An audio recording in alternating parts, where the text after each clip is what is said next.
ప్రభుత్వానికి ఏడాదైన సందర్భంగా ప్రజా విజయోత్సవాలు ప్రారంభించారు. ప్రస్తుతం తెలంగాణలో ఎల్బీ స్టేడియంలో జరుగుతున్న కార్యక్రమం లైవ్ ద్వారా చూద్దాం. విద్యాశాఖ ఆధ్వర్యంలో SC ST BC minority KGBV model schools విద్యార్థులతో భారతదేశ మొట్టమొదటి ప్రధానమంత్రి పండిట్ జవహర్లాల్ నెహ్రూ గారి జయంతి సందర్భంగా బాలల దినోత్సవ ఉత్సవంలో విద్యార్థుల ఆత్మీయ సమ్మేళనం ఏర్పాటు చేసి తెలంగాణ నలుమూలల నుండి వేలాది విద్యార్థులను కలిసి ఈ ఆత్మీయ సమ్మేళనంలో పాల్గొనడానికి అవకాశం వచ్చినందుకు విద్యార్థులందరినీ మనస్ఫూర్తిగా అభినందిస్తున్నా.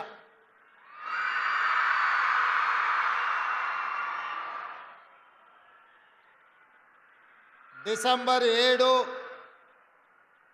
2023 నాడు ఇదే ఎల్బీ స్టేడియంలో ఈ వేదిక మీదనే ప్రజాప్రభుత్వం ఏర్పాటు చేసి 11 నెలలు పూర్తయిన సందర్భంగా మా ఉప ముఖ్యమంత్రి గారి సూచన మేరకు నవంబర్ 14 బాలల దినోత్సవం నుంచి డిసెంబర్ 9, 2024 వరకు రాష్ట్ర ప్రభుత్వం యొక్క మొదటి సంవత్సర అభివృద్ధి కార్యక్రమాల ఉత్సవాలను ఏర్పాటు చేద్దామని వారు చేసిన సూచనకు ఈరోజు ఈ బాలల దినోత్సవాన్ని తెలంగాణ పునర్నిర్మాణంలో మీరే భాగస్వాములై ఈ తెలంగాణ రాష్ట్రాన్ని దేశానికి ఆదర్శంగా తీర్చిదిద్దబోయే ఈ బాలికలతో ఈ ఉత్సవాల ప్రారంభోత్సవ కార్యక్రమాన్ని జరిపినందుకు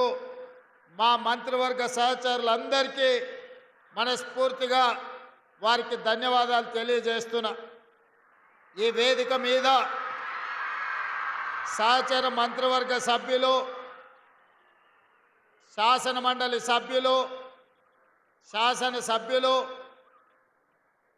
ప్రభుత్వ ప్రత్యేక సలహాదారులు, చీఫ్ సెక్రటరీ గారు, విద్యాశాఖకు సంబంధించిన అధికారులు, వేలాది మంది తెలంగాణల నలుమూలల నుండి విచ్చేసిన విద్యార్థులు, వాళ్ళ ఉపాధ్యాయులు అందరూ కూడా ఈ కార్యక్రమంలో పాల్గొని తెలంగాణ రాష్ట్ర ప్రభుత్వం మొదటి సంవత్సర ఉత్సవ కార్యక్రమాలు అద్భుతంగా ప్రారంభమై దేశానికి ఆదర్శంగా నిలబడుతున్నందుకు వారిని అందరినీ కూడా మనస్ఫూర్తిగా అభినందిస్తున్నా. మిత్రులారా, ఆనాడు దేశ స్వతంత్రం 15 ఆగస్టు 1947 నాడు మనకు స్వతంత్రం వచ్చిన రోజు శ్రీ పండిట్ జవహర్లాల్ నెహ్రూ గారు ఈ దేశం యొక్క మొట్టమొదటి ప్రధానమంత్రిగా ఈ దేశం యొక్క భవిష్యత్తును తీర్చిదిద్దాలి అంటే విద్య ఒక్కటే పరిష్కారం అని ఆనాడు ఎడ్యుకేషన్ రెవల్యూషన్ తీసుకొచ్చి ఈ దేశంలో ఐఐటి, ఐఐఎం ఇలాంటి విద్యా సంస్థల్ని, ఎన్నో యూనివర్సిటీలను చిన్న మారుమూల ప్రాంతాలలో కూడా ప్రభుత్వ పాఠశాలలను ఏర్పాటు చేసి ఈనాడు దళితులు, గిరిజనులు, ఆదివాసీలు, బలహీన వర్గాలు, మైనారిటీలు ప్రతి ఒక్కరూ పీజీలు, పిహెచ్డీలు చదవడమే కాకుండా డాక్టర్లు, లాయర్లు, ఇంజనీర్లుగా, ఐఏఎస్లుగా, ఐపీఎస్లుగా, ఐఎఫ్ఎస్లుగా రాణించి ఐటీ రంగంలో నిష్ణాతులుగా ఈ ప్రపంచానికి సేవలు అందించే విధంగా భారతదేశం యొక్క విద్య వ్యాప్తి చెందింది అంటే అది పండిట్ జవహర్లాల్ నెహ్రూ గారు వేసిన పునాదులు. ఆ పునాదులే ఈరోజు ఈ లక్షలాది మంది విద్యార్థులు చదువుకోవడానికి ఉపయోగపడ్డది. అదేవిధంగా పండిట్ జవహర్లాల్ నెహ్రూ గారిని ఆదర్శంగా తీసుకొని శ్రీమతి సోనియా గాంధీ గారు ఈ దేశంలో ప్రతి పేదవాడికి తండాలలో గూడాలలో మారుమూల పల్లెల్లో ఉండే పేదలకు విద్యను అందించాలి అని డాక్టర్ మన్మోహన్ సింగ్ ప్రధానమంత్రిగా ఉన్నప్పుడు రైట్ టు ఎడ్యుకేషన్ యాక్ట్ తీసుకొచ్చి ప్రతి వాడికి విద్యను ఒక హక్కుగా చట్టం చేసి ఈరోజు మన అందరినీ అభివృద్ధి పదం వైపు నడిపే విధంగా శ్రీమతి సోనియా గాంధీ గారు నిర్ణయాలు తీసుకున్నారు. వారిద్దరిని ఆదర్శంగా తీసుకొని తెలంగాణ రాష్ట్రం ఏర్పడ్డ తర్వాత తెలంగాణలో విద్యా నిర్లక్ష్యానికి గురైంది. మారుమూల ప్రాంతాలలో పాఠశాలలు బంద్ అయినాయి. గత 10 సంవత్సరాలలో 5,000కు పైగా పాఠశాలలు మూతబడి సింగిల్ టీచర్ పాఠశాలలు మూతబడడం వల్ల పేదవాళ్ళ పిల్లలు, ముఖ్యంగా దళితులు, గిరిజనులు, ఆదివాసీలు విద్యకు దూరం అయ్యి వ్యవసాయ పనులకు వెళ్ళే సందర్భంలో ప్రజాప్రభుత్వం ఏర్పడి తక్షణమే మేమందరం ఆలోచన చేసి విద్యాశాఖ నా దగ్గరనే పెట్టుకొని ముఖ్యమంత్రిగా విద్యాశాఖకు సంబంధించిన సమస్యల్ని ఒకటొకటి పరిష్కరించడమే కాకుండా మొన్న జరిగిన బడ్జెట్లో 21,000 కోట్ల రూపాయలు విద్యాశాఖకు కేటాయించి ప్రత్యేక తెలంగాణ రాష్ట్రంలో అత్యధికంగా 7% పైగా విద్యాశాఖకు నిధులు కేటాయించడం జరిగింది. ఇదే కాకుండా 20 సంవత్సరాల నుంచి ప్రమోషన్లు లేకుండా దాదాపుగా 10 సంవత్సరాల నుంచి బదిలీలు జరగకుండా విద్యాశాఖకు సంబంధించిన ఉపాధ్యాయులకు ఒక బాధగా, ఒక ఆవేదనగా మారితే మొట్టమొదట విద్యను బోధించే ఉపాధ్యాయుల సమస్యల్ని పరిష్కరించాలి అని 21,000 మంది టీచర్లకు వాళ్ళ ప్రమోషన్లను ఇవ్వడమే కాకుండా 35,000 మంది టీచర్ల బదిలీలు చిన్న వివాదం లేకుండా మా అధికారులు ఆ బదిలీలు చేసి ఇవాళ విద్యకు అవకాశం కల్పించారు. అదే కాకుండా తెలంగాణ రాష్ట్రం వచ్చిన తర్వాత ఒకే ఒక్కసారి డిఎస్సి నోటిఫికేషన్ ఇచ్చి పాఠశాలల్లో టీచర్లు లేక బాధపడుతున్న సందర్భంలో అధికారులు రాత్రి పగళ్ళు కష్టపడి 11,062 టీచర్ పోస్టులను 65 రోజుల్లో పరీక్షలు నిర్వహించి టీచర్ల నియామకాల ద్వారా ఈరోజు విద్యకు అత్యంత ప్రాధాన్యత ఉన్నది ప్రభుత్వంలో అని మన ప్రభుత్వం, మన అధికారులు కృషి చేసిండ్రు. వారిని కూడా నేను అభినందిస్తున్నా.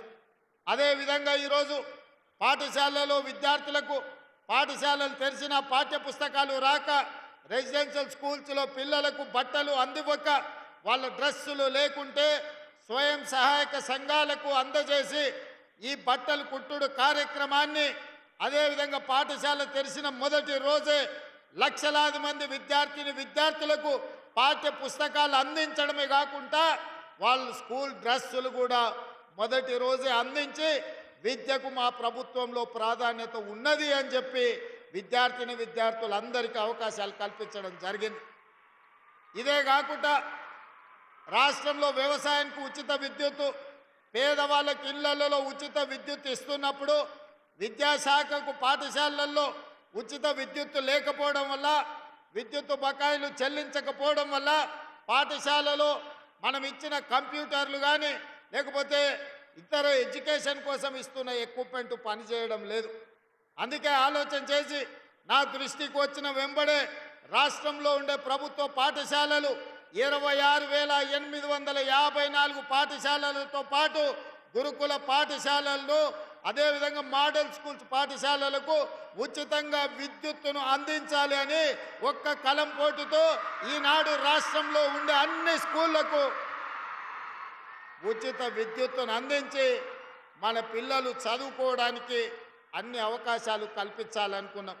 అదేవిధంగా పాఠశాల నిర్వహణలో ఉపాధ్యాయులకు స్కావెంజర్స్ లేకపోవడం, అటెండర్లు లేకపోతే వాళ్ళు టీచర్లే, హెడ్ మాస్టర్లే స్కూళ్ళు ఊడ్చుకునే పరిస్థితి. పాఠాలు చెప్పాల్సిన ఉపాధ్యాయులు పాఠశాలను పరిశుభ్రం చేసుకునే పని చూడడానికి బాగా ఉండదు. తెలంగాణకి ఇది తలవంపు అని చెప్పి సింగరేణి సంస్థ నుంచి ఉప ముఖ్యమంత్రి గారితో మాట్లాడి దాదాపుగా ప్రతి సంవత్సరం 150 కోట్ల రూపాయలు కేటాయించి పాఠశాలలో ఉపాధ్యాయులకు వాళ్ళకు అటెండర్లను అందించడమే కాకుండా పాఠశాలను పరిశుభ్రంగా ఉంచడానికి ఈరోజు నిధులను కేటాయించడం మొట్టమొదటిసారి అని నేను చెప్పదలుచుకున్నాను. అదేవిధంగా పాఠశాల నిర్వహణ, పాఠశాలలో కూర్చోవడానికి కనీసం బల్ల లేకపోవడము, పిల్లలకు చదువు చెప్పడానికి బోర్డులు లేకపోవడంతో 650 కోట్లతో పాఠశాలలను బాగు చెయ్యాలని నిధులు కేటాయించి ఈరోజు ఆ పనులను పూర్తి చేసే పని రాష్ట్ర ప్రభుత్వం ముందుకు తీసుకొని వెళ్తున్నది. అదేవిధంగా యూనివర్సిటీలలో ఈరోజు వైస్ ఛాన్సలర్లు లేకపోవడం వల్ల ఒకవేళ గతంలో నియమించిన వాళ్ళు ఉన్నా అవినీతికి పాల్పడి టీచర్స్గా టీచింగ్ స్టాఫ్ కానీ నాన్ టీచింగ్ స్టాఫ్ రిక్రూట్మెంట్ జరగకపోవడం వల్ల ఈరోజు కాకతీయ ఉస్మానియా యూనివర్సిటీ లాంటి ప్రముఖమైన యూనివర్సిటీలు ఈరోజు పూర్తిగా దెబ్బతినిపోయి తెలంగాణ ప్రతిష్టకే భంగం ఏర్పడే పరిస్థితి వచ్చింది. అందుకే మా ప్రభుత్వం ఏర్పడిన మరుక్షణం అన్ని యూనివర్సిటీలకు వైస్ ఛాన్సలర్లు ఉండాలి. సమర్థులైన వైస్ ఛాన్సలర్లు ఉన్నప్పుడే యూనివర్సిటీలలో పిల్లలు చదువుకోవడానికి ముఖ్యంగా వీలవుతుందని ఈరోజు దాదాపుగా 10 యూనివర్సిటీలకు వైస్ ఛాన్సలర్ నియమించడం. తొందరలోనే ఆ యూనివర్సిటీలలో ఉండే ఖాళీ పోస్టులను టీచింగ్ నాన్ టీచింగ్ అందరినీ కూడా ఈరోజు నియామకాలు చేపట్టడానికి ప్రభుత్వం ముందుకు వచ్చింది. అదేవిధంగా విద్య అత్యంత కీలకమైంది. విద్య కోసం పెట్టే పెట్టుబడి ఖర్చు కాదు, ఇది పెట్టుబడి భవిష్యత్ తరాల నిర్మాణానికి, తెలంగాణ రాష్ట్ర పునర్నిర్మాణానికి ఉపయోగపడుతుంది అని ఈరోజు నిధులను కేటాయించడమే కాకుండా ఈ విద్యాశాఖలో సిలబస్ విషయంలో కావచ్చు, భవిష్యత్ కార్యాచరణ విషయంలో కావచ్చు, వాళ్ళ సమస్యల పరిష్కారం కోసం విద్యా కమిషన్ ఉండాలి అని ఐఏఎస్ అధికారి అక్నూర్ మురళి గారిని వారితో పాటు చదువుకున్న వాళ్ళని సభ్యులు చేసి ఈరోజు విద్యా కమిషన్ మొట్టమొదటిసారి దేశంలోనే తెలంగాణ రాష్ట్ర ప్రభుత్వం విద్యా కమిషన్ను నియమించుకోవడం జరిగింది. ఎందుకు అంటే విద్యలో సమూలమైన మార్పులు తేవాలి, ప్రక్షాళన చెయ్యాలి, భవిష్యత్తుకు పునాదులు వెయ్యాలి అన్న కంకణ బద్దులై రాష్ట్ర ప్రభుత్వం ఈరోజు విద్యా కమిషన్ని నియమించుకొని సమూలమైన మార్పులకు తెరలేపిందన్న సంగతి కూడా మా విద్యార్థులకు నేను చెప్పదలుచుకున్నా. ఇవాళ తెలంగాణ రాష్ట్రంలో 26,854 ప్రభుత్వ పాఠశాలలు ఉన్నాయి, గురుకులాలు ఉన్నాయి, మోడల్ స్కూల్స్ ఉన్నాయి. వీటన్నిటిలో దాదాపుగా 26 లక్షల మంది విద్యార్థులు చదువుకుంటున్నారు. మరి ప్రైవేట్లో 11,000 పైచిలకు పాఠశాలలు ఉంటే 36 లక్షల మంది విద్యార్థులు చదువుకుంటున్నారు. నేను ఈ సందర్భంగా దాదాపుగా 2,000 మంది టీచర్లు ఈరోజు ఇక్కడ ఉన్నారు. మీరొక్కసారి ఆలోచన చేయండి. మీ విద్య, మీకున్న యొక్క అనుభవం ప్రైవేట్ పాఠశాలలో ఉన్న వాళ్ళకు లేదు. కానీ ఈరోజు తల్లిదండ్రులు, పేదవాళ్ళు, దళితులు, గిరిజనులు, మారుమూల పల్లెల్లో కూడా తమ పిల్లల్ని ప్రైవేటు పాఠశాలకు పంపించడమే ప్రతిష్ట అన్నట్టుగా రూపాయి కూడబెట్టి అక్కడికి పంపించుకుంటున్నారు. ఇవాళ ప్రభుత్వ పెద్దలుగా, ముఖ్యమంత్రిగా నేను, మా మంత్రులు, మా ఎమ్మెల్యేలు, మా ఎంపీలు, మాతో పాటు ఉపాధ్యాయులు ఆలోచన చెయ్యాలి. ప్రభుత్వ పాఠశాలల ప్రతిష్ట దెబ్బతింటున్నది. ఆ ప్రతిష్టను పునరుద్ధరించవలసిన బాధ్యత మన అందరి మీద ఉన్నది. పేద ప్రజలకు విశ్వాసం కల్పించాలి, నమ్మకం కలిగించాలి. ప్రభుత్వ పాఠశాలలో పోటీపడి చదువుకునే విధంగా తీర్చిదిద్దే బాధ్యత మన అందరి మీద ఉన్నది. ఇవాళ ప్రైవేటు పాఠశాలల కంటే అన్ని రకాలుగా మౌలిక వసతులను రాష్ట్ర ప్రభుత్వం ఏర్పాటు చేయడానికి సిద్ధంగా ఉన్నది. అందుకే ఈరోజు ప్రతి ఎమ్మెల్యే, ఎమ్మెల్సీ, ఎంపీలకు నేను సూచన, మీరే గ్రామాలకు పర్యటనకు వెళ్ళినా తప్పకుండా ప్రభుత్వ పాఠశాలలను పర్యవేక్షించండి, అక్కడికి వెళ్ళండి, విద్యార్థులను కలవండి, వాళ్ళ సమస్యలను తెలుసుకోండి, వాళ్ళకు ఒక నమ్మకం, విశ్వాసం కల్పించండి.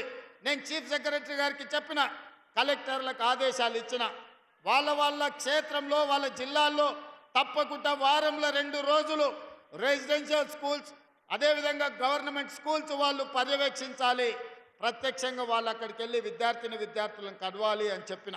ఒకవేళ ఆ విధంగా కలెక్టర్లు కానీ, జిల్లా స్థాయి అధికారులు పాఠశాలలను పర్యవేక్షించకుంటే వాళ్ళ ప్రమోషన్ల విషయంలో కానీ, వాళ్ళకు బదిలీ చేసి ప్రాధాన్యత పోస్టులు ఇచ్చేటప్పుడు తప్పకుండా వీటన్నిటిని పరిగణలోకి తీసుకుంటాం. ప్రభుత్వ పాఠశాలల్ని ఏ అధికారులైనా, ఏ ప్రజాప్రతినిధులైనా నిర్లక్ష్యం చేస్తే వాళ్లకు కూడా భవిష్యత్ అవకాశాలలో ప్రభుత్వము ఆలోచన చేసే పరిస్థితి వస్తుంది. అందుకే ప్రజాప్రతినిధులతో పాటు జిల్లా స్థాయిలో ఉండే అధికారులు, రాష్ట్ర స్థాయిలో ఉండే ఐఏఎస్ ఐపీఎస్లకు కూడా నా సూచన ఒక్కటే, మీరెక్కడికి వెళ్ళినా మొట్టమొదటి ప్రాధాన్యత కింద ప్రభుత్వ పాఠశాలలకు వెళ్ళండి. అక్కడ చదువుకుంటున్న విద్యార్థులతో మీరు మమేకం అవ్వండి, వాళ్ళతో మాట్లాడండి, వాళ్ళ మనసులో ఏమున్నదో తెలుసుకోండి, వాళ్ళ ఆలోచన ఏం కావాలనో తెలుసుకోవడం ద్వారా ఈ రాష్ట్ర ప్రభుత్వం వాళ్ళ అవసరాలను తీర్చడానికి, వాళ్ళ ఆలోచనలను అమలు చేయడానికి వెనక్కి పోదు. మీరు అదొక సామాజిక బాధ్యతగా తీసుకోవాలి. ఇవాళ అదే కాదు, పాఠశాలల్లో రెసిడెన్షియల్లో చదువుకుంటున్న విద్యార్థులకు అన్నం కానీ కూరగాయలు కానీ నాసి రకంగా ఉన్నాయి. ఈ నాసి రకమైన భోజనాల వల్ల వాళ్ళ ఆరోగ్యం దెబ్బతింటున్నది. నిన్న మొన్న నేను చూస్తున్న టీవీలలో, పేపర్లలో కలుషితమైన ఆహారం తీసుకొని రెసిడెన్షియల్ స్కూళ్ళలో పిల్లలు ఆసుపత్రి పాలవుతున్నారు. ఇలాంటి వాళ్ళను, సరఫరాదారులను కఠినంగా శిక్షించాల్సిన అవసరం ఉన్నది. అధికారులకందరికీ నేను ఆదేశాలు ఇస్తున్న వేదిక మీద నుంచి నాసి రకమైన భోజనాలు పెట్టిన, నాసి రకమైన వస్తువులను సరఫరా చేసిన వాళ్ళందరూ ఊచలు లెక్క పెట్టాల్సిందే, వాళ్ళందరినీ కటకటాల వెనక్కి తొయ్యాల్సిందే. ఇవాళ అందుకే డైట్ ఛార్జెస్ అన్ని పెంచినాం. 10 ఏళ్ల నుంచి డైట్ ఛార్జెస్ పెరగలేదు. 40% పెంచి డైట్ ఛార్జెస్ ఈరోజు మంచి పరిశుభ్రమైన భోజనం పెట్టాలి, నాణ్యమైన భోజనం వాళ్ళకి అందివ్వాలన్న ఆలోచనతోని డైట్ ఛార్జెస్ ఉన్న వాటి మీద 40% పెంచడం జరిగింది. ఇదే కాదు, కాస్మెటిక్ ఛార్జెస్ కూడా మా ఆడబిడ్డలు, మా సోదరీమణులు, మా చెల్లెళ్లకు ఇబ్బంది అవుతున్నది. తల్లిదండ్రులు పేదవాళ్ళు, వాళ్ళ తల్లిదండ్రులను అడగాలంటే వాళ్లకు మొహమాటం అడ్డం వస్తుంది. అందుకే మా చెల్లెళ్ళందరూ ఇక్కడ వేలాది మంది ఉన్నారు, వాళ్ళకందరికీ కాస్మెటిక్ ఛార్జెస్ పెంచి తల్లిదండ్రులను అడగకుండా ప్రతి నెల మొదటి వారం గ్రీన్ ఛానల్ ద్వారా మీ డైట్ ఛార్జెస్, అదేవిధంగా మీ కాస్మెటిక్ ఛార్జెస్ మీకు వచ్చే విధంగా ఆర్థిక మంత్రి గారికి అదేవిధంగా అధికారులకు ఆదేశాలు ఇచ్చి, ఇవాళ ఎవరికి ఏమి ఇచ్చినా ఇవ్వకపోయినా అవసరమైతే కాంట్రాక్టర్ల బిల్లులు పక్కన పెట్టండి, ఈ విద్యార్థులకు గ్రీన్ ఛానల్ ద్వారా నిధులు ఇవ్వండి అని ముఖ్యమంత్రిగా నేను ఆదేశాలు ఇచ్చిన. ఎందుకు నేను ఈ మాట చెప్తున్నంటే, మీరు మా పిల్లలు, మీరు మా కుటుంబ సభ్యులు, మీరే ఈ తెలంగాణకు పునాదులు. మీ ఆరోగ్యం బాగుండాలి, మీ ఆలోచన గొప్పగా ఉండాలి, మీరు గొప్ప చదువులు చదవాలి, మీరు డాక్టర్లు, లాయర్లు, ఇంజనీర్లు, ఐటీ ప్రొఫెషనల్ రై ఈరోజు ఈ దేశానికి, ప్రపంచానికి సేవలు అందించాలి. ఇవాళ మేమందరం ఈ వేదిక మీద ఉన్న వాళ్ళందరం, పెద్దలు కేశవరావు గారి నుంచి మొదలు పెడితే భట్టి గారు, పొన్నం గారు, శ్రీధర్ బాబు గారు, తుమ్మల నాగేశ్వరరావు గారు, ఈ రకంగా మహేష్ గౌడ్ గారు, లేకపోతే నేను, యాదయ్య గారు, ఎవరైనా ప్రభుత్వ పాఠశాలల్లో చదువుకొని ఇవాళ ఈ వేదిక మీద ఉన్నాం. విద్యాశాఖ ప్రిన్సిపల్ సెక్రటరీ బుర్రా వెంకటేశం గారు సర్వేల్ రెసిడెన్షియల్ స్కూల్లోనే చదువుకొని ఇవాళ ఐఏఎస్ ఆఫీసర్ అయి ఇంత మంచి కార్యక్రమాన్ని ఏర్పాటు చేసింది. ప్రిన్సిపల్ సెక్రటరీ ఐఏఎస్ బుర్రా వెంకటేశ్వరం గారు కూడా ఈరోజు రెసిడెన్షియల్ స్కూళ్ళలోనే చదువుకొని వచ్చిండు, గురుకుల పాఠశాలలు. అంటే గురుకుల పాఠశాలల్ని తక్కువ అంచనా వేయకండి. ఈ రాష్ట్రానికి, దేశానికి నాయకత్వం అందించే విద్యార్థులను గురుకుల పాఠశాలలు అందించినాయి. అందుకే ఈ దేశాన్ని నిర్మించాలి అనంటే, తెలంగాణ రాష్ట్రాన్ని అభివృద్ధి పదం వైపు నడిపించాలి అంటే మొట్టమొదట ప్రభుత్వానికి విద్యాశాఖకు ప్రాధాన్యత ఉండాలి. రెసిడెన్షియల్ స్కూల్స్ని తీర్చిదిద్దాలి. రెసిడెన్షియల్ స్కూల్స్లో ఏ మాత్రం కూడా లోపాలు ఉండొద్దు. వాళ్ళకేదో దొడ్డు బియ్యంతో ఏదో దిక్కులేని వాళ్ళకి పెట్టినట్టు పాసిపోయిన అన్నమో కూరగాయలను పెడితే చూసేది లేదు. సన్న బియ్యంతో మంచి అన్నం మీ ఎమ్మెల్యేలు, మీ ఎంపీలు, మీ మంత్రులు, మీ ముఖ్యమంత్రి ఏ సన్న బియ్యం తింటున్నాడో మా తెలంగాణ గురుకులాలలో చదువుకుంటున్న విద్యార్థులకు ఆ సన్న బియ్యంతో భోజనం పెట్టాలనే సంకల్పంతో సన్న బియ్యం పండించే రైతులకు 500 రూపాయలు బోనస్ ఇచ్చి వాళ్ళు పండించిన వడ్లను కొని మన తెలంగాణ గడ్డ మీద పండిన వడ్లనే బియ్యంగా మార్చి మా బిడ్డలకు భోజనం పెట్టాలి అని ఈరోజు తుమ్మల నాగేశ్వరరావు ఉత్తమ్ కుమార్ రెడ్డి గారికి ఆదేశాలు ఇచ్చి సన్న వడ్లకు ఈరోజు బోనస్ ఇచ్చి కొనుగోలు చేస్తున్నాం. మా పిల్లలంటే ఎవరికంటే తక్కువ కాదు. మా పిల్లలంటే తెలంగాణ ఆత్మగౌరవం. మా పిల్లలంటే ఈ దేశాన్ని నిర్మించే డాక్టర్లు, లాయర్లు, ఇంజనీర్లు. మా పిల్లలంటే ఈ దేశాన్ని అభివృద్ధి పదం వైపు నడిపించే ప్రజా ప్రతినిధులు అవుతారన్న ఆలోచన ఈరోజు మాకున్నది. ఆ గొప్ప లక్ష్యం కోసమే మన ప్రభుత్వం పనిచేస్తున్నది. 10 ఏళ్ళల్లో ఇక్కడికి వచ్చిన పిల్లలందరూ నేను అడుగుతున్నా, ఎప్పుడైనా గత ముఖ్యమంత్రిని మీరు చూసిండ్రా? ఎప్పుడైనా కలిసిండ్రా? మీ మంత్రి అన్న మీ దగ్గరకు వచ్చిండా? ఎన్నడన్నా మిమ్మల్ని హైదరాబాద్ తెచ్చిండ్రా? ఎల్బీ స్టేడియంకి వచ్చిండ్రా? మీ మంత్రులను కలిసిండ్రా? మీ అధికారులను కలిసిండ్రా?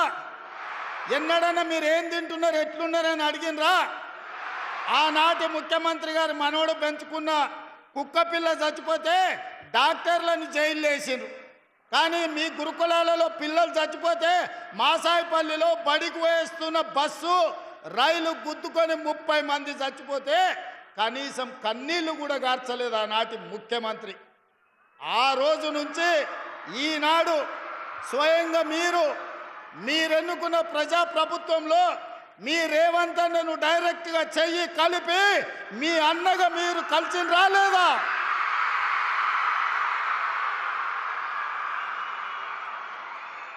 మీ మధ్యలోకి ఇట్లా నడుచుకుంటూ వచ్చి మీ రేవంత్ అన్న మీతో చెయ్యి కలిపిండా లేదా?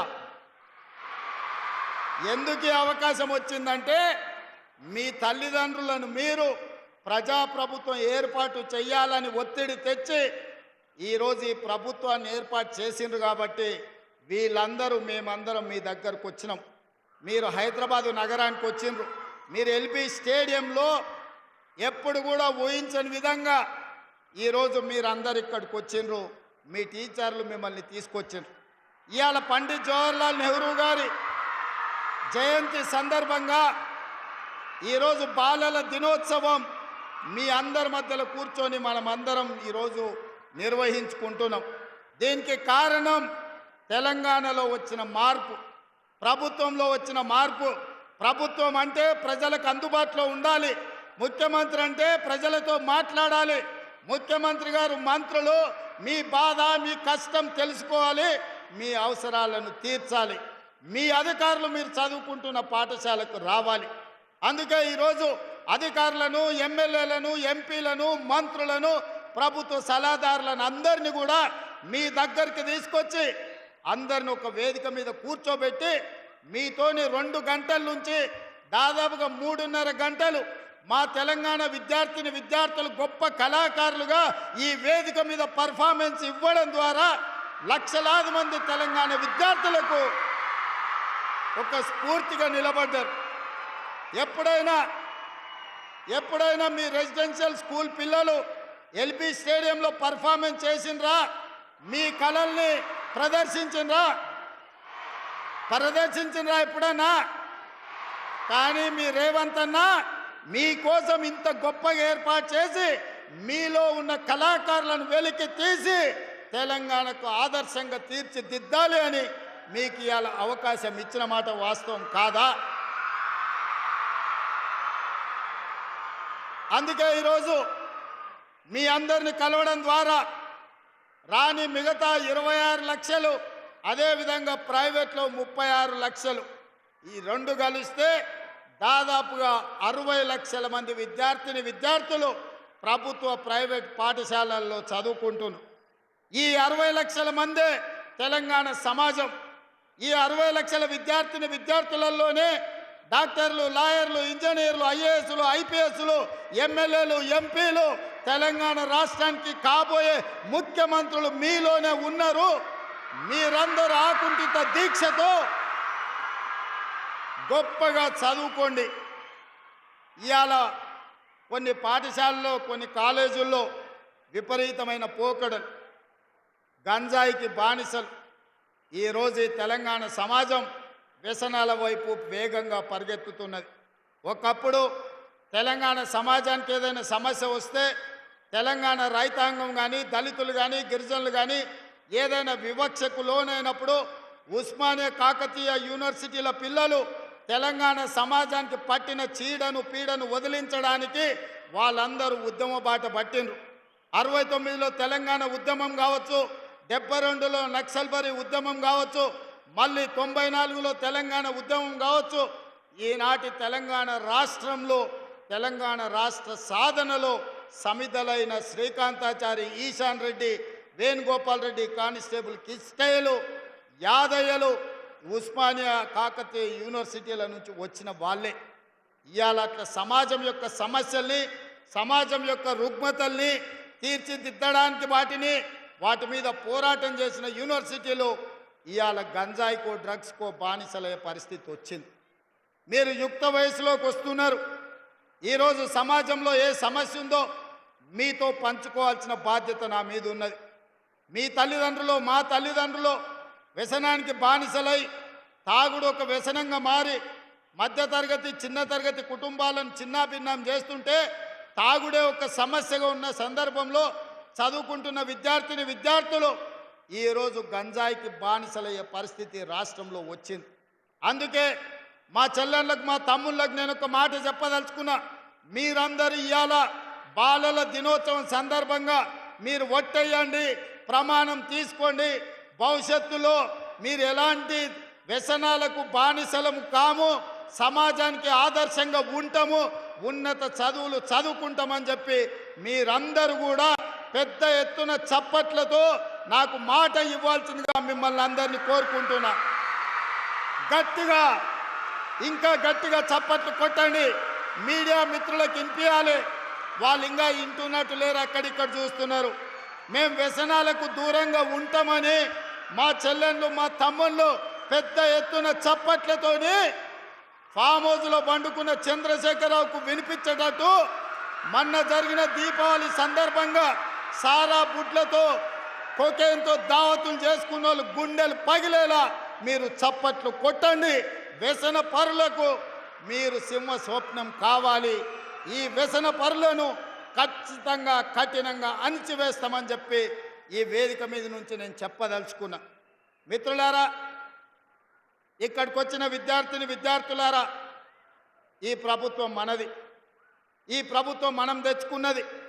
ఈ ప్రభుత్వం నాటి మొదటి ప్రధానమంత్రి పండిత్ జవహర్లాల్ నెహ్రూ గారి నుంచి మొదలు పెడితే మన్మోహన్ సింగ్ గారి వరకు పేదల కోసం, సోషల్ జస్టిస్ కోసం పాటుపడిన ప్రభుత్వం. ఈరోజు అందుకే సమాజంలో వస్తున్న మార్పును, సమాజం నుంచి వస్తున్న డిమాండ్ను దృష్టిలో పెట్టుకొని కులగణన సర్వే, ఇంటింటికి సర్వే కోసం ప్రభుత్వ అధికారులు వస్తున్నారు. 85,000 మంది ఈరోజు క్షేత్రస్థాయిలో పనిచేస్తున్నారు. 8,500 మంది వాళ్ళను పర్యవేక్షిస్తున్నారు.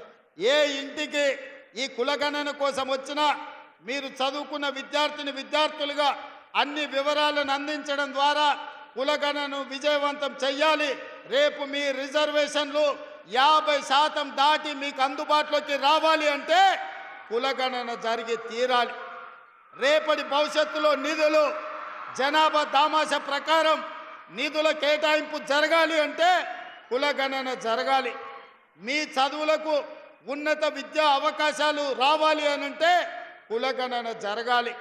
మీ ఉద్యోగ ఉపాధి అవకాశాలు మీ తలుపు తట్టాలి అంటే ఈ రాష్ట్రంలో కులగణన జరగాలి.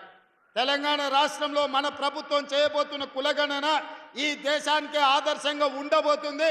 2025 జనగణనలో ఖచ్చితంగా కేంద్ర ప్రభుత్వం మెడలు వంచి కులగణనను కూడా అందులో చేర్పించి తద్వారా రాజకీయ రిజర్వేషన్లు, ఎడ్యుకేషన్, ఎంప్లాయ్మెంట్ రిజర్వేషన్లను 50% పైబడి అందుబాటులోకి తేవడానికి కట్టుబడి ఉన్నది కాంగ్రెస్ ప్రభుత్వం.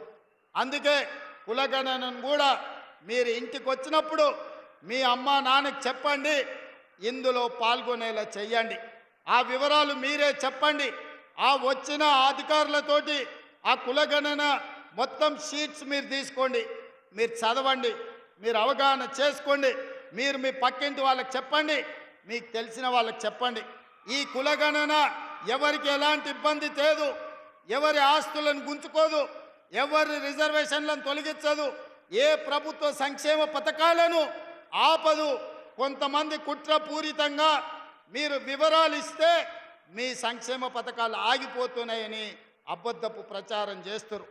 ఈ కులగణన మీ సంక్షేమ పథకాలు పెంచడానికి, మీ రిజర్వేషన్లను పెంచడానికి, ఆర్థికంగా మీకు ఇంకా నిధులను ఎక్కువ కేటాయించడానికే తప్ప ఏ ఒక్క సంక్షేమ పథకం తొలగించడానికి కులగణన కాదు.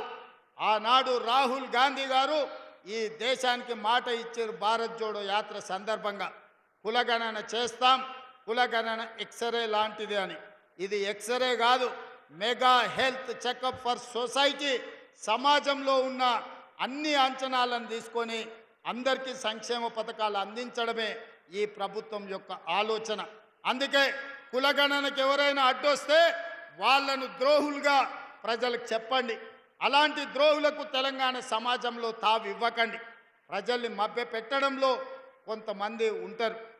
10 ఏళ్ళ అధికారంలో ఉన్నప్పుడు ఏ నిరుద్యోగ యువకులు గుర్తురాలే, ఏ అశోక్ నగర్ చౌరస్తా వైపు మళ్ళీ చూడలే, ఎవడు దిల్సుఖ్ నగర్ల కోచింగ్ సెంటర్లు ఉన్నోళ్ళ గురించి ఆలోచన చేయలే. ఆనాడు తెలంగాణ ఉద్యమంలో పిల్లల్ని రెచ్చగొట్టి భావోద్వేగానికి లోను చేసి వాళ్ళు అమరులైతే వాళ్ళ శవాల మీద ఈరోజు అధికారంలోకి ఆనాడు ఎక్కి 10 ఏళ్ళు మనల్ని తొక్కిండ్రు. 10 ఏళ్ళ తర్వాత తెలంగాణ సమాజం తేరుకొని వాళ్ళని బండకేసి కొట్టి ప్రజా ప్రభుత్వాన్ని తెచ్చుకొని ప్రజా సంక్షేమ అభివృద్ధి పథకాలు అమలు చేస్తుంటే మళ్ళీ కుట్రలకు తెర లేపుతున్నారు. ఈ కుట్రల్ని తిప్పికొట్టాల్సిన బాధ్యత ఇక్కడికి వచ్చిన విద్యార్థులదే అని చెప్పి నేను ఈ సందర్భంగా తెలియజేస్తున్నా. రాష్ట్రం అభివృద్ధి జరగాలంటే స్కిల్ యూనివర్సిటీ ఉండాలి. సర్టిఫికెట్లు ఉంటే ఉద్యోగాలు రావు. మనకు స్కిల్, శిక్షణ, నైపుణ్యం ఉన్నప్పుడే ఉపాధి అవకాశాలు వస్తాయి. అందుకే తెలంగాణ రాష్ట్రం ఈరోజు యంగ్ ఇండియా స్కిల్స్ యూనివర్సిటీని ఈరోజు తెలంగాణ రాష్ట్రంలో ప్రారంభించుకున్నది. అదేవిధంగా మొన్న జరిగిన ఒలింపిక్స్లో ఒక్క మెడల్ కూడా రాలేదు. అందుకే 2028లో జరగబోయే ఒలింపిక్స్లో బంగారు పథకాలు తెలంగాణ రాష్ట్రం నుంచే తేవాలి, సాధించాలన్న లక్ష్యంతో యంగ్ ఇండియా స్పోర్ట్స్ యూనివర్సిటీని, స్పోర్ట్స్ అకాడమీని ఈరోజు మనం ఏర్పాటు చేసుకున్నాం. ఇదే కాదు, మనకు బాక్సింగ్లో రాణించిన నిఖత్ జరీన్ని, క్రికెట్లో రాణించిన సిరాజ్కు ఈరోజు క్రీడలలో రాణించినందుకు వాళ్ళిద్దరికీ డిఎస్పి స్థాయి గ్రూప్ 1 ఉద్యోగాలు ఇచ్చి వాళ్ళని గౌరవించినాం. చదువులో రాణించడమే కాదు, క్రీడల్లో రాణించిన మీరు కోరిన ఉద్యోగం ఇచ్చే బాధ్యత మీ రేవంత్ అన్నగా నేను తీసుకుంటా. చదువుతో పాటు క్రీడల్లో పాల్గొనండి, క్రీడల్లో రాణించండి. దీప్తి అని వరంగల్ అమ్మాయి పారా ఒలింపిక్స్లో మెడల్ సాధిస్తే గ్రూప్ 2 ఉద్యోగం ఇవ్వడమే కాకుండా వరంగల్లో ఇంటికి ప్లాట్ ఇచ్చినాం, నగదు బహుమానం ఇచ్చినాం. ఇవన్నీ కూడా క్రీడల్ని ప్రోత్సహించడానికి ఈరోజు ఈ రాష్ట్ర ప్రభుత్వం తీసుకుంటున్నది. అందుకే ఇక్కడికి వచ్చిన విద్యార్థులకు చదువులతో పాటు క్రీడల మీద సమయం కేటాయించండి, క్రీడల్లో రాణించండి. మట్టిలో మాణిక్యాలను వెలికి తీసే బాధ్యత ఈ రాష్ట్ర ప్రభుత్వం తీసుకుంటుంది.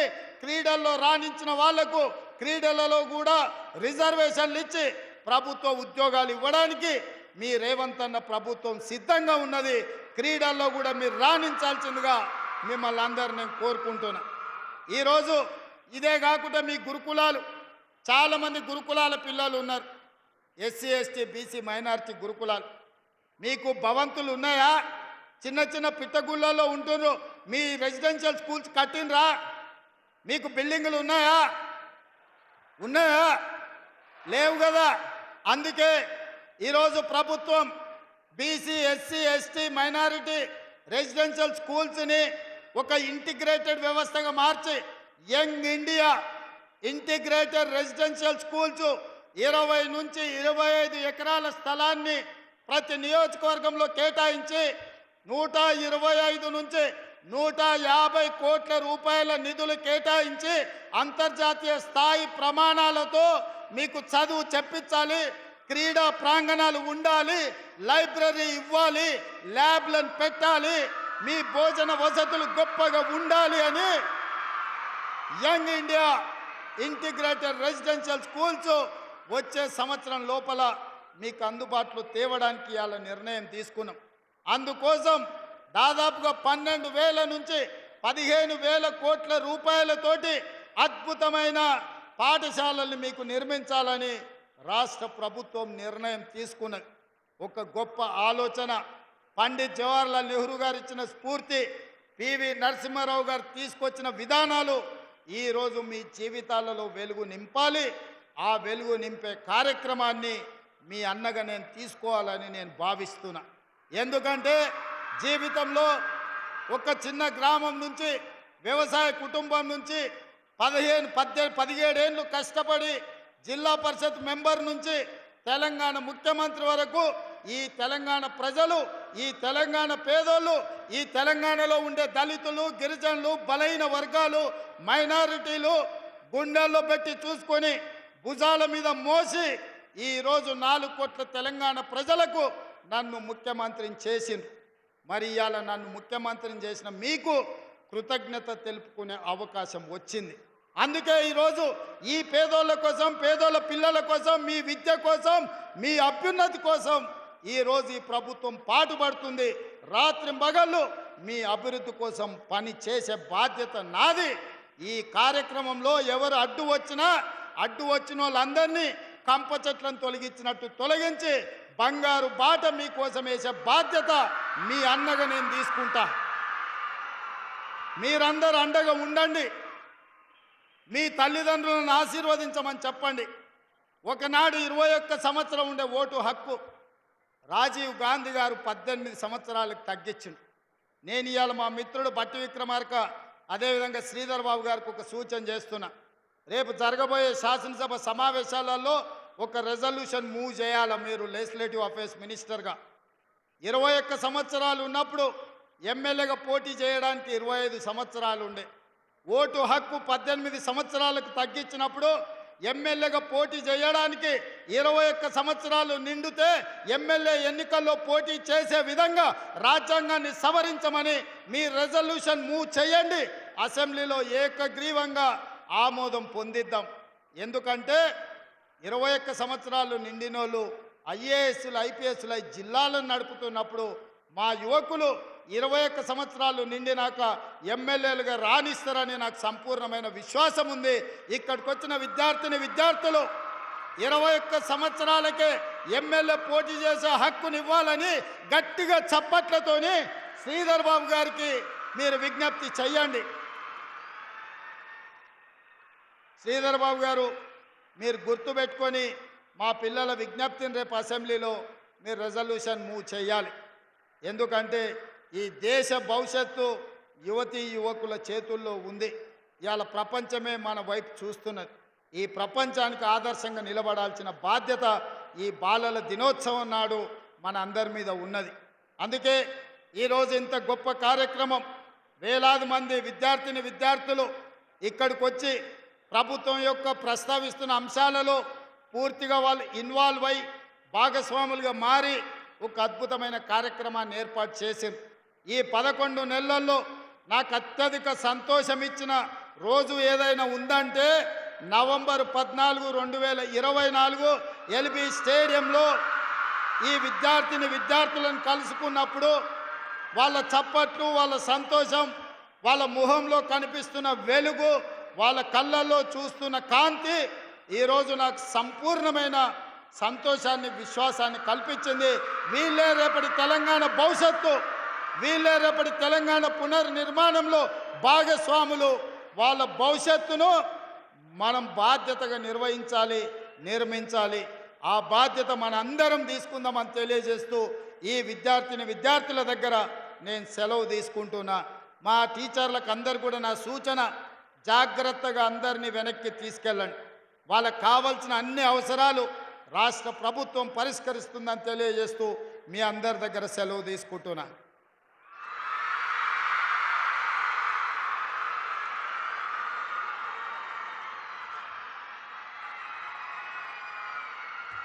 అటు మాక్ అసెంబ్లీ నుండి ఇటు విద్యార్థుల మహాసభ దాకా పిల్లల ప్రగతి పునాదులపైనే భవిష్యత్ తెలంగాణ నిర్మాణం అవుతుందని సందేశం అందించిన ముఖ్యమంత్రి గారికి హృదయపూర్వక ధన్యవాదాలు. ఒక్కసారి మరి గట్టిగా చప్పట్లు కొట్టి ధన్యవాదాలు చెప్పాల్సిందిగా కోరుతూ I request honourable CM to felicitate కుమారి కేతావత్ శ్రవంతిబాయి 50,000 రూపాయలు, మాలోత్ ప్రభాకర్ 25,000, భూక్యా సంజయ్ 25,000 చెక్ అందుకుంటారు, మెమంటోలు అందుకుంటారు. వీరు ఇందాకే ముఖ్యమంత్రి గారు అన్నారు మట్టిలోని మాణిక్యాల్ని వెలికి తీస్తామని. అదిగో ట్రైబల్ వెల్ఫేర్ డిపార్ట్మెంట్ ప్రతిష్టాత్మకంగా వాటర్ స్పోర్ట్స్ అకాడమీలో మెడల్ సాధించిన వారిని ఆశీర్వదిస్తున్నారు, అభినందిస్తున్నారు.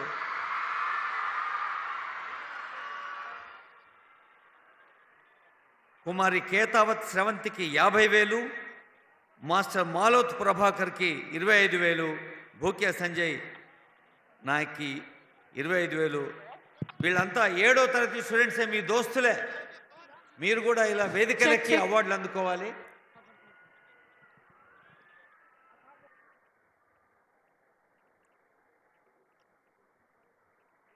అదిగో మీ దోస్తుకు సన్మానం చేస్తే మీరంతా ఏం చేయాలి? మీరు కూడా చప్పట్లు కొట్టాలి.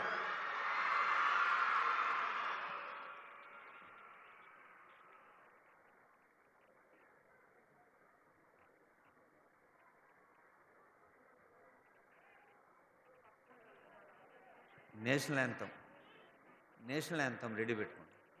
జనగణమన. తెలంగాణ నలుమూలల నుండి పలు ప్రాంతాల నుంచి వేంచేసిన చిరంజీవులైన పిల్లలందరికీ హృదయపూర్వక శుభాకాంక్షలు. ఒక్కసారి మీరంతా హ్యాపీ అనగానే చిల్డ్రన్స్ డే గట్టిగా అంటే ముఖ్యమంత్రి గారు సంతోషిస్తారు. Happy, all of you happy. Telangana నిండా పిల్లల గుండెల నిండా ఆనందపు పండగ అందచేసిన తెలంగాణ ప్రభుత్వానికి ఈ విజయోత్సవాల్లో విద్యోత్సవానికి ధన్యవాదాలు చెబుతూ ఇప్పుడు అందరం లేచి నిలబడి జాతీయ గీతాన్ని ఆలపించాలి. జనగణమన.